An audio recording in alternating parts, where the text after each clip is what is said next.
SV6 news కు స్వాగతం. ముందుగా హెడ్లైన్స్. కంటోన్మెంట్ నియోజకవర్గం టీఆర్ఎస్ పార్టీ టికెట్ను ఉద్యమకారులు ఎవరో ఒకరికి కేటాయించాలని పార్టీ అధిష్టానం వర్గానికి ఉద్యమకారులు 24 గంటలు గడువిస్తూ అల్టిమేటం ఇచ్చారు.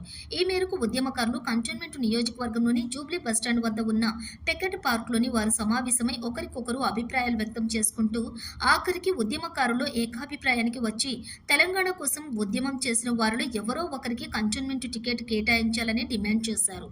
ఈ మేరకు మాజీ ముఖ్యమంత్రి పార్టీ అధ్యక్షులు కల్వకుంట్ల చంద్రశేఖరరావు, మాజీ మంత్రి కేటీఆర్ ఈ విషయమై స్పందించి వెంటనే తమ డిమాండ్ను పరిశీలించాలని కోరారు. సానుభూతి పేరిట దివంగత నేత మాజీ ఎమ్మెల్యే సాయన్న కుమార్తె నివేదితకు ఇవ్వాలని అధిష్టానం నిర్ణయం తీసుకున్నట్లు తెలిసిందని, ఈ విషయంలో తాము ఏకీభవించడం లేదని వారు స్పష్టం చేశారు. తమలో ఎవరో ఒకరికి టికెట్ కేటాయించాలని, లేని పక్షంలో కంటోన్మెంట్లోని ఉద్యమం మొదలవుతుందని వారు ఈ సమావేశంలో పేర్కొన్నారు.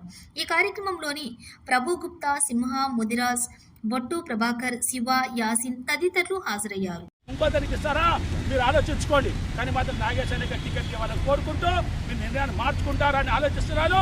లేదంటే మేము ఏ నిర్ణయం తీసుకున్నా ఒక ఉద్యమకారుడు తీసుకున్న నిర్ణయం భగవంతుడు చూస్తారు మీరు తప్పు చేస్తే. కనుక దయచేసి మీరు మంచి నిర్ణయం తీసుకుంటారని చెప్పి తెలియజేసుకుంటూ 24 గంటల తర్వాత మాత్రము మా నిర్ణయం మాత్రము తప్పుగా భావించదని తెలియజేస్తున్నాను. జై తెలంగాణ.